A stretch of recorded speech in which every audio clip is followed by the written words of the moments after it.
Hello students, welcome to our channel edu mentoring.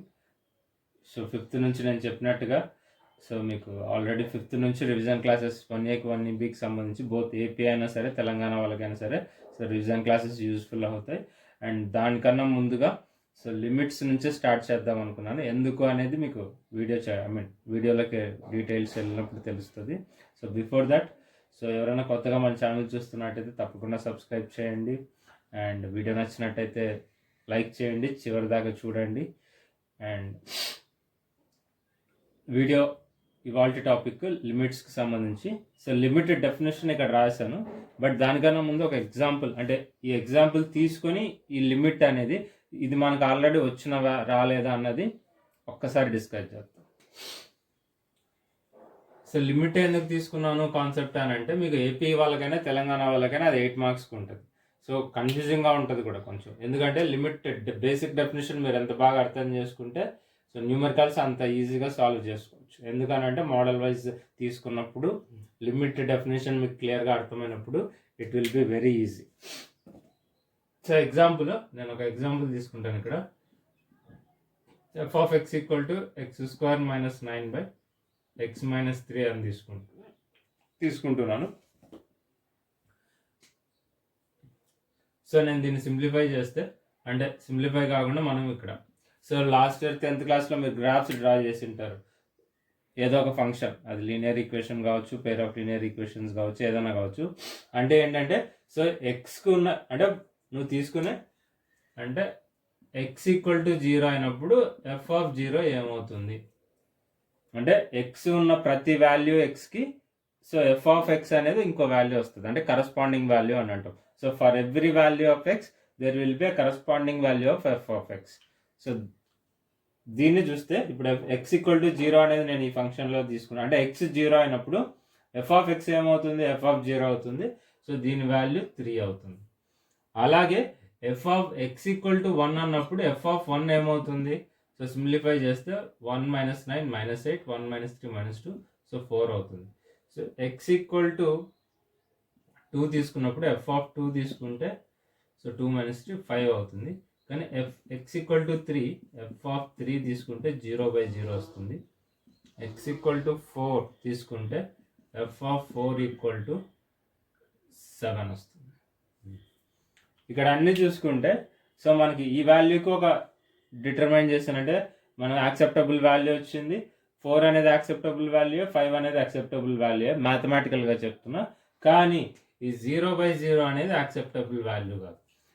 ఇక్కడ concept of limit start అవుతుంది.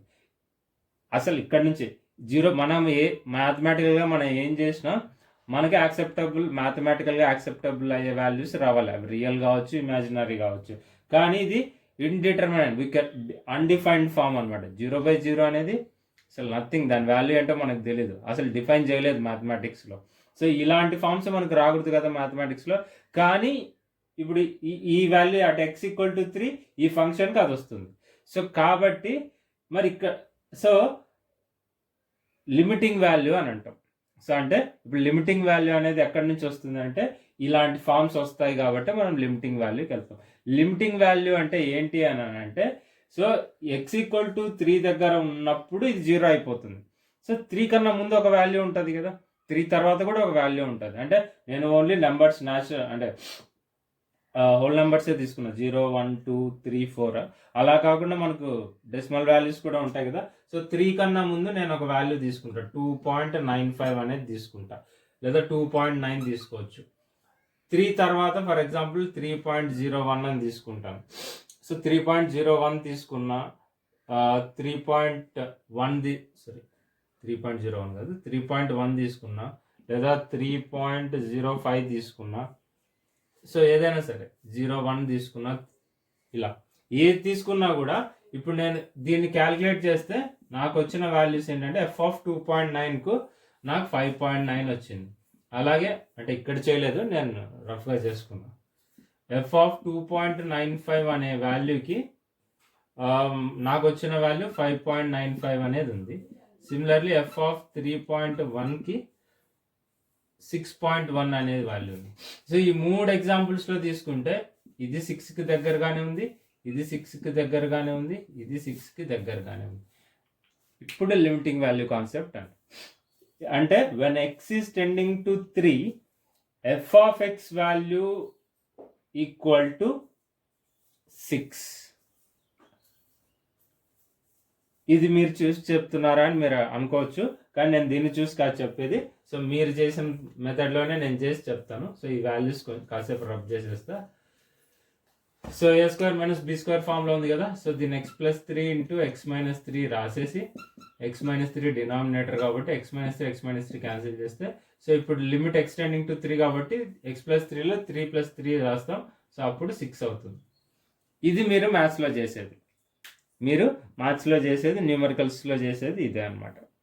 కానీ మరి ఇదేంటి సార్ అని అంటే, యాక్చువల్గా ఇది ఇలా రావడానికి బేసి ఇది అనమాట. అంటే whenever x is tending to a, అంటే ఈ ఎగ్జాంపుల్ ప్రకారం తీసుకుంటే ఏ ఫంక్షన్ f of x అనేది తీసుకోవాలి. సో మనం తీసుకున్నాం whenever x is tending to a, అంటే whenever x is tending to 3 మనం తీసుకున్న ఎగ్జాంపుల్లో, then f of x equal to f of x tends to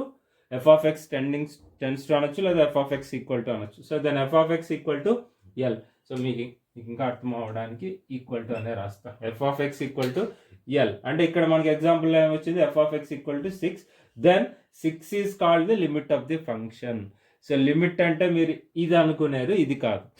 limit అనేది సో ఎక్స్ వేరియబుల్ ఫంక్షన్లో substitute చేసిన తర్వాత, ఎక్స్ వాల్యూ ఫంక్షన్లో సబ్స్టిట్యూట్ చేసిన తర్వాత మనకు వచ్చే లిమిటింగ్ వాల్యూ అంటే ఇండిటర్మినెంట్ ఫామ్కు తీసుకునే ఎక్స్ వాల్యూస్ ముందు కానీ దాని తర్వాత తీసుకునే ఎక్స్ వాల్యూస్కు ఎఫ్ ఆఫ్ ఎక్స్ ఏ వాల్యూ వస్తుందో దాన్ని లిమిట్ ఆఫ్ ది ఫంక్షన్ లేదా limiting value of the function అని అంటాం. సింబాలిక్గా దాన్ని ఇలా చూపిస్తాం. సో సింపుల్గా చెప్పాలంటే x² - 9/x-3కి లిమిట్ అప్లై చేస్తే, సో లిమిట్ ఎక్స్టెండింగ్ టు 3 అని తీసుకుంటే 6 వచ్చింది. ఎక్స్టెండింగ్ టు 3 అంటే x3 అవ్వకూడదు. 3 అయితే ఏమవుతుంది, మళ్ళీ ఇండిటర్మినెంట్ ఫామ్ వస్తుంది. మీరు అర్థం చేసుకోవాలి. సో x 3కి దగ్గర అవుతున్నప్పుడు ఎఫ్ ఆఫ్ ఎక్స్ వాల్యూ ఏంటి, that is what the limit. So x indeterminate ఫామ్కి ఏదైతే తీసుకొని వస్తామో, అంటే ఎక్స్ వాల్యూ ఏం తీసుకుంటే ఫంక్షన్ వాల్యూ ఇండిటర్మైన్ అవుతుందో, సో అలాంటి ఎక్స్కి దగ్గరగా ఉన్నప్పుడు, అంటే x 3కి దగ్గరగా అవుతున్నప్పుడు ఇక్కడ వచ్చే వాల్యూ ఏంటో that is called the limit. అంటే అది సింబాలిక్గా మనం ఇదంటే ఒక ఎగ్జాంపుల్ తీసుకున్నాం. జనరలైజ్డ్గా అలా అన్నప్పుడు, సో ఎక్స్ ఏకి దగ్గర అవుతున్నప్పుడు, so f of x value equal to L, అంటే L is called the limit. So limit అనేది మనం ఎక్స్ వాల్యూకు, అంటే అక్కడ ఎక్స్టెండింగ్ టు ఏ అన్నాం, అంటే ఎక్స్ ఏ అవ్వదు, కానీ ఎక్స్ ఏకి దగ్గరగా ఉన్నప్పుడు వచ్చే వాల్యూ ఏదైతే ఉంటుందో, ఆ ఫంక్షన్ వాల్యూ ఏదైతే ఉంటుందో దాన్ని లిమిట్ అని అంటాం. సో సింపుల్గా డెఫినేషన్ ఇది అనమాట. ఇది ఎక్కడ యూజ్ చేస్తాం ఈ లిమిట్ కాన్సెప్ట్ అంటే, ఇది ఎక్కడ యూజ్ చేస్తాం, ఇది ఫ్యాక్టరైజేషన్ మెథడ్. ఒకసారి డైరెక్ట్ సబ్స్టిట్యూషన్స్ ఉంటాయి మనకు. సో డైరెక్ట్ సబ్స్టిట్యూషన్ ఎప్పటికి వెళ్ళగలం, ఫర్ ఎగ్జాంపుల్ ఇప్పుడు ఇక్కడ x² + 9 అని ఉంది, ఇక్కడ నేను ఇదేం తీసేసాను, ఎక్స్టెండింగ్ టు 3. సో దీంట్లో ఇండిటర్మినెంట్ ఫార్మాట్ వచ్చేది ఏం లేదు కదా. సో 3ని సబ్స్టిట్యూట్ చేస్తే మనకు 3² 9 + 9 18 వస్తుంది. సో ఇలా ఉన్నప్పుడు ప్రాబ్లం లేదు. లిమిట్ కాన్సెప్ట్ ఎప్పుడు అప్లై చేయాల్సి వస్తుంది, మనకి ఇండిటర్మినెంట్ ఫామ్ వచ్చేటప్పుడే వస్తుంది మనకు. కాబట్టి మనం చేసే ప్రాబ్లమ్స్ చాలా వరకు మనకి ఇండిటర్మినెంట్ ఫామ్ వస్తుందా లేదా అనేది మీరు చెక్ చేసుకోవాలి. అంటే ఆ లిమిట్ ఇచ్చిన limit, if x is tending to a అని మీకు ఏదైనా క్వశ్చన్లో ఇస్తే, for example x is tending to 2 అనే ఒక ఫంక్షన్ ఇస్తారు, ఆ ఫంక్షన్లో 2 డైరెక్ట్గా సబ్స్టిట్యూట్ చేయండి. అప్పుడు మనకు ఇలాంటి ఆన్సర్స్ వస్తున్నాయా, లేక 0/0 ఫామ్ వస్తుందా? 0/0 ఫామే కాదు, మనకు చాలా ఉంటాయి అలా.